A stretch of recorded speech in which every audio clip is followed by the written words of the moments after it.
Hello, this is Carrie again, and I have another video for you today. Today I will be talking about my adult coloring tips. But before we get started, I do want to do just a tiny bit of housekeeping. It is the summer, so I was supposed to be on a reduced schedule in the summer, but this video is a little bit delayed, and I want to apologize for that. A week ago today, I found out I have a heel spur. Which would explain the pain in my foot. So I've kind of not really been doing as much on this coloring front as I would have liked, but you know, so there's that. So there may or may not be a video next week. I don't know yet, but we'll see. So anyway, so there's that. So I just wanted to get that out of the way and apologize for that. So let's get started. So it's also late. It's also like 3 o'clock in the morning because I can't sleep because my foot hurts. So so I may say more than usual. I tend to do that more like late at night. Anyway, let's just get to the actual tips. Okay, so these are my adult coloring tips, just based on my experience, based on the things that I've learned in the 2 years now. It's been over 2 years. On July 13th, 2015 was when my first adult coloring video was published. So it's now been over 2 years. So there's a lot of things that I've learned in that time. And I thought I would share some of my favorite things with you on that. All right. So number one is practice makes better. And this you can use with any sort of hobby or skill or thing that you want to learn. Is, you know, like over time, as you practice, you will improve. Especially if you do sort of active practice and try to challenge yourself in new ways. So this is my little sketching. This is my like travel sketching notebook. So it's rubbed off on the back a little bit. So the darks were a little bit darker originally. Anyway, that's neither here nor there. This was my first ever cold cup. As you can see, it's not really working out all that well. And this is my current cold cup that I am working on. I started this today at Starbucks. So, and I will probably finish it tomorrow at Starbucks. So this is my second cold cup, and it's definitely working out a lot better than my first cold cup. You can see some of the improvements that I've made in my work. So there's that. So as you practice and as you do an activity and you sort of get a little bit of muscle memory and you just get a little bit more confident and you learn from some of your mistakes, like in this case, I probably made the brim a little bit too small. It kind of goes in a little bit. So then when I make the next one, I'll try to keep that in mind and try to not make the brim so much smaller than the actual cup because it looks weird. So there's that. So this is a matter of like, you know, getting in the practice and trying out new things and just challenging yourself a little bit. So but you can use that too with your coloring over time as well. So that's number one. That's tip number one is, you know, practice definitely makes better. The other thing, I think it's really important for people, especially in this sort of, you know, in this YouTube space, a lot of people, they see somebody using something and they'll, you know, want to use the exact same tools. But that's not really necessary. You should use the tools that make you happy and that you like and that you're comfortable with, especially with adult coloring books. You should definitely use, and I talked about this in my luminance review, you should definitely use things that you feel comfortable using. And when it comes to colored pencils, you know, don't overspend and don't spend so much that you're not comfortable sharpening them, because having a sharp pencil really does make a difference, and being willing to sharpen your pencils and go through all that really helps. Now I'm a big fan of the Polychromos. I'm such a big fan that I got a travel set. I purchased this on Dick Blick, and I talked about this in my Polychromos updated review recently. So for me, these are sort of the perfect middle ground. They're not as expensive as the Luminance, where with the Luminance, as much as I try, I still think about the price as I'm sharpening them. And with these, I definitely just like, I go and I do it as I need to, and I don't have to be excessive. I'm not wasteful with it. So, and I know some people, I know that in the past, I've definitely not spoken that well about the Prismacolors. They are very vibrant pencils, and they're definitely a good value if you can get them at a good price.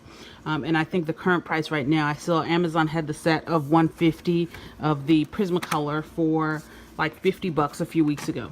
So, I mean, that's a really good value. And I know a lot of people really like them. So if you like them, you should use the tools that you like and the tools that you're comfortable with. Don't worry about what I like and what I'm comfortable with, because you're going to be the one coloring with them, and you are going to have to be comfortable using the tools that you have. And so to me, it's extremely important that you use tools that you like and that you're comfortable with and that you're okay with sharpening and using, and making sure that you get the most out of them.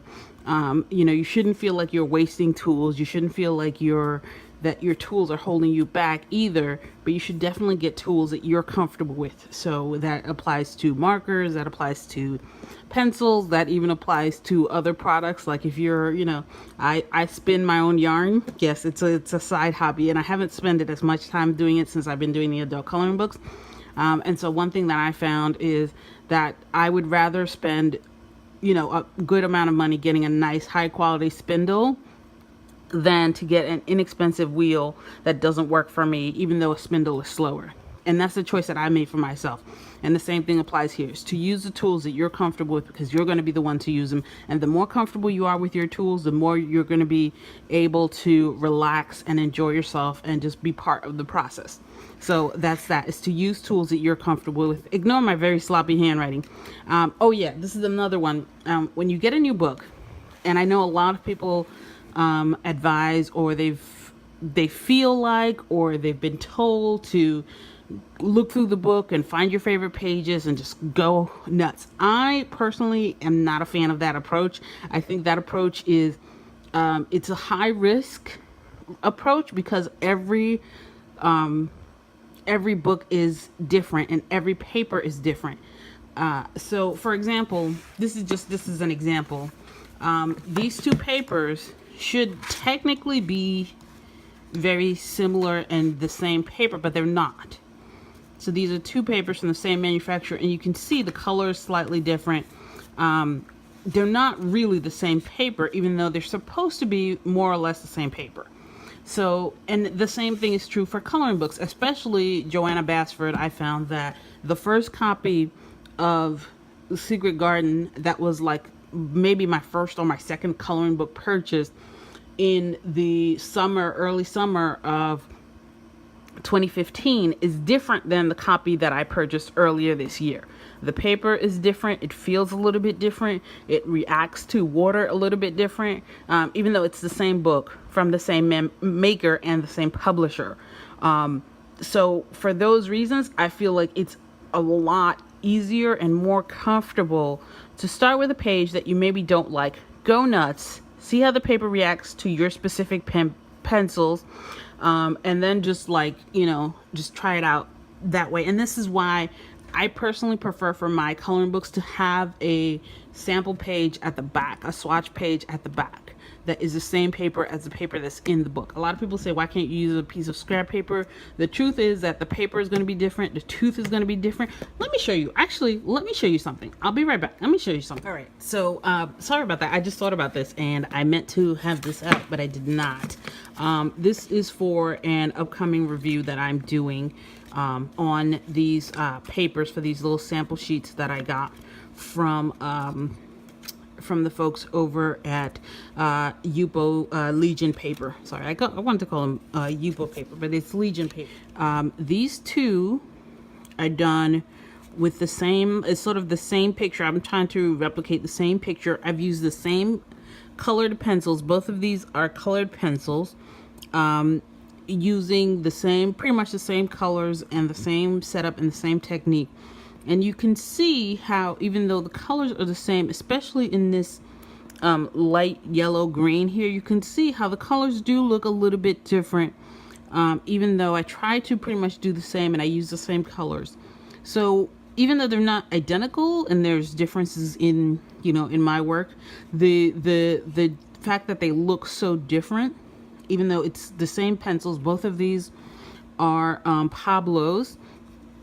It just shows you the effect that paper can have on your coloring, as well as on your finished artwork.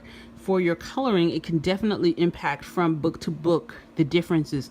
So you don't have to do a full swatch for each kind of paper. One of your least favorite pages, and have a swatching paper, a swatching sheet in the back. And then these are two different pencils. This is the Polychromos, and this is the Pablos.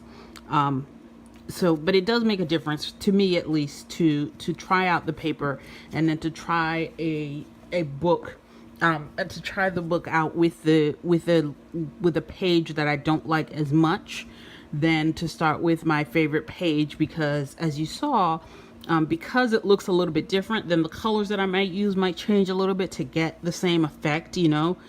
So there's that, and that's something to keep in mind on your new books. Layers are your friend. I did a whole video on layering. There'll be a link to it up there on the impacts of layering, how to layer, and I think that that's really important. I really enjoy using layers, using a light layer and building up over time. It does take longer than coming in and starting with the darkest possible layer, but you do get a much more complex and interesting image when you work in layers than when you just go in and you burnish and you use your darkest layer. That's me personally, and that's one of my favorite tips. Is my coloring definitely went to another level once I figured out how to layer, and once I was able to layer in a way that was comfortable for me. And this applies, of course, to colored pencils, but it also applies to other media as well.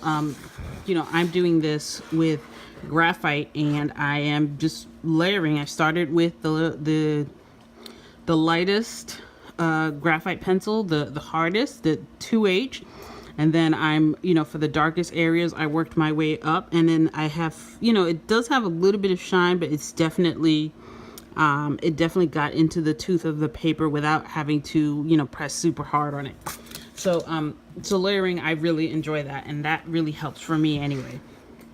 All right, so layers are your friend. Make a complete color swatch in the original order the pencils came in. Now, this is something that a lot of people neglect and they don't want to do. I see you, Amy. I see you. My friend Amy doesn't like doing color swatches, and it's unfair for me to call her out in this way, but I'm doing it anyway.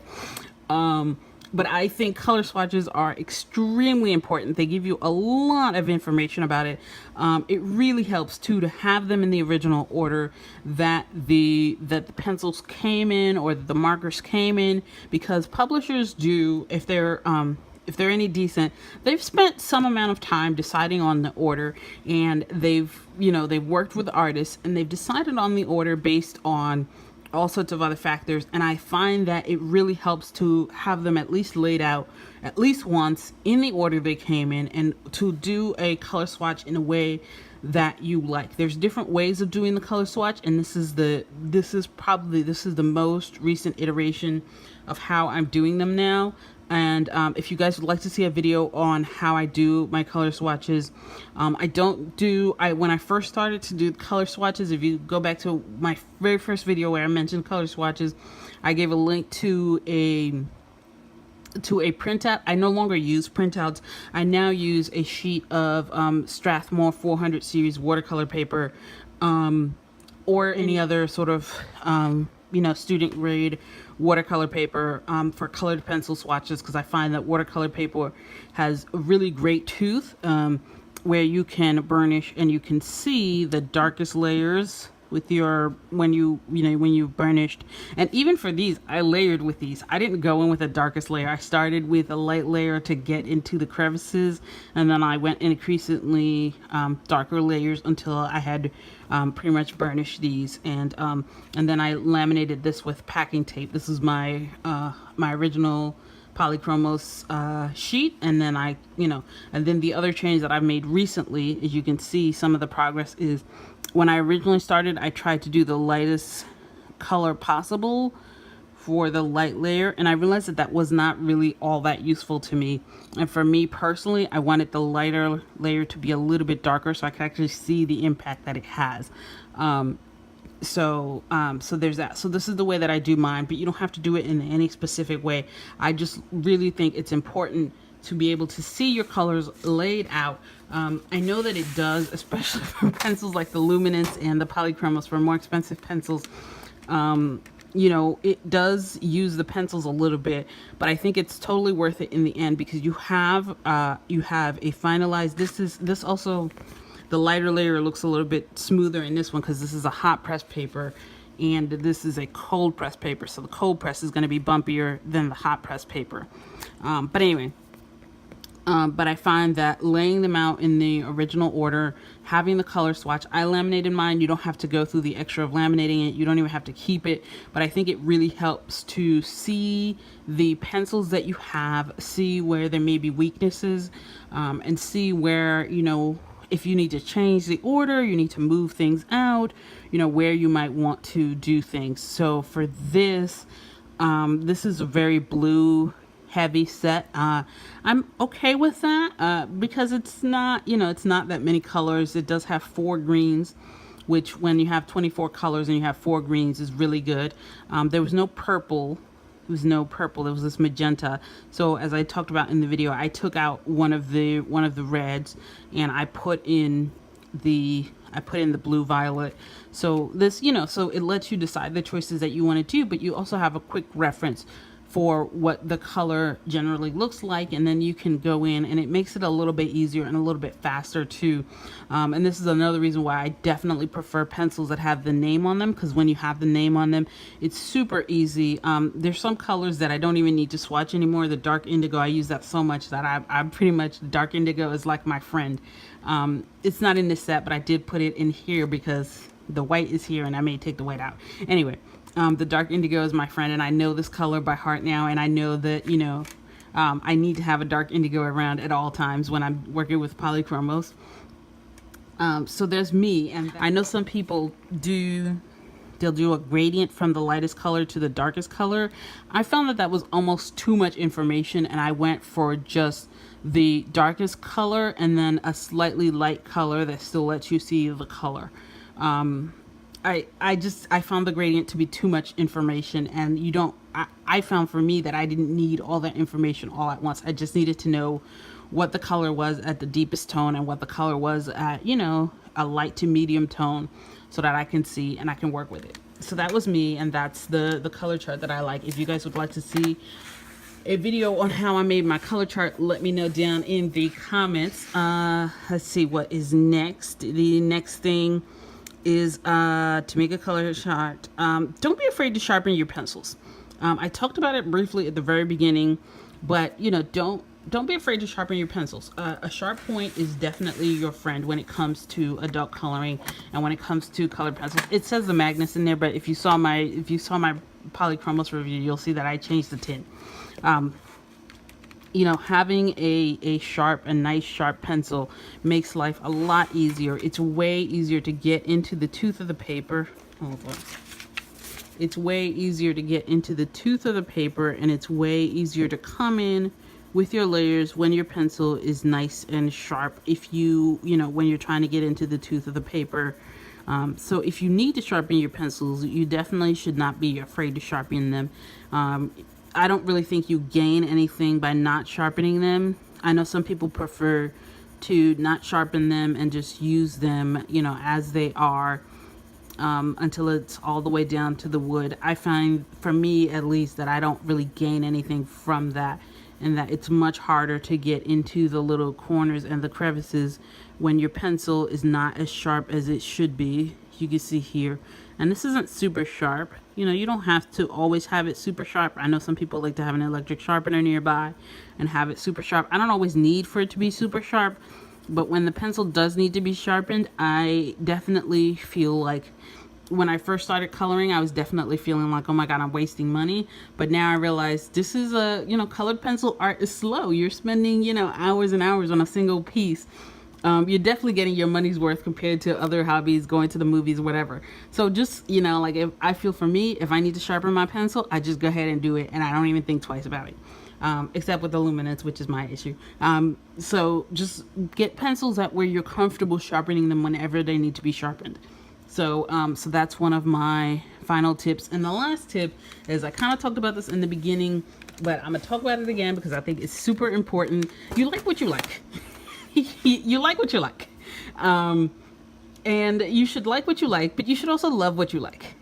Like, you know, like, I know some people sort of take it almost personally when I talk about my personal dislike for the Prismacolor pencils. But that's me. that's me. You know, if you like them and you color with them, you're going to be coloring with them. And if you enjoy them, you enjoy the heck out of those Prismacolors. I'm not there. You're the one that's there, and you're the one that's coloring it. So whatever you like, you like. You know, like, you know, I know some people definitely prefer to use like Crayola or really inexpensive pencils for adult coloring. Save these for, you know, professional art or finished art, and not use pencils like these for adult coloring. They're not comfortable with it. It's not for them. Don't do it. If it's not for you, don't do it. Do you live your best life, like what you like. It's really, I think it really helps, and it really makes a difference in the level of enjoyment, because this is supposed to be an enjoyable, fun hobby.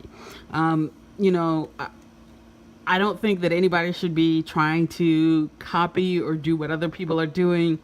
Do you enjoy what you like? I personally am totally in love with my Polychromos. I love them. A lot of people find them to be a little bit on the harder side. They are a little bit on the harder side, but that's, you know, but that's why open stock is so awesome. Make sure you try the open stock before you invest in a set of 120 pencils. And you know, don't be afraid to try different things, but also don't feel like you have to like what I like or what anybody else likes. You know, if somebody says, oh, I love these, and you try them and you're like, meh, that's okay. That's not, you know, it's not, you know, it's not personal. It's not, you know, I don't have stock in Faber Castell. I wish I did. I don't have stock in Faber Castell. If you don't like them, that's cool. So, anyway, so there's that. So I think that's it. Those are my tips. So let me go over them again, because I did go on a bit. Practice makes better. You know, be willing to practice. Be willing to, you know, try different things. Have fun. Don't feel pressured. Use the tools that you personally like and that make you happy. Start new books with your least favorite page, or at least a page that you don't like that much, because every paper is different.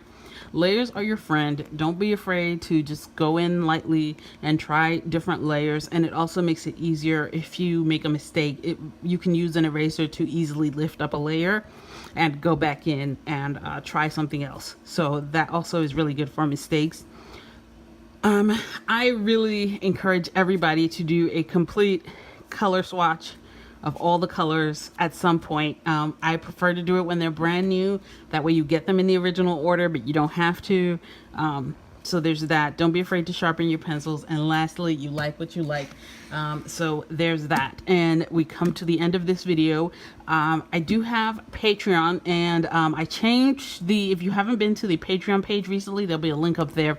I changed sort of the reward levels a little bit so that everybody gets a little bit more. And so one of the reward levels that was changed is that now at the $10 level, you get a shout out in a video. And I'm going to give a shout out to my friend Amy, because I gave her a hard time during this video. Patron at the level where she gets a shout out. So I want to give a shout out to my friend Amy, who is just a rock star and just an awesome person.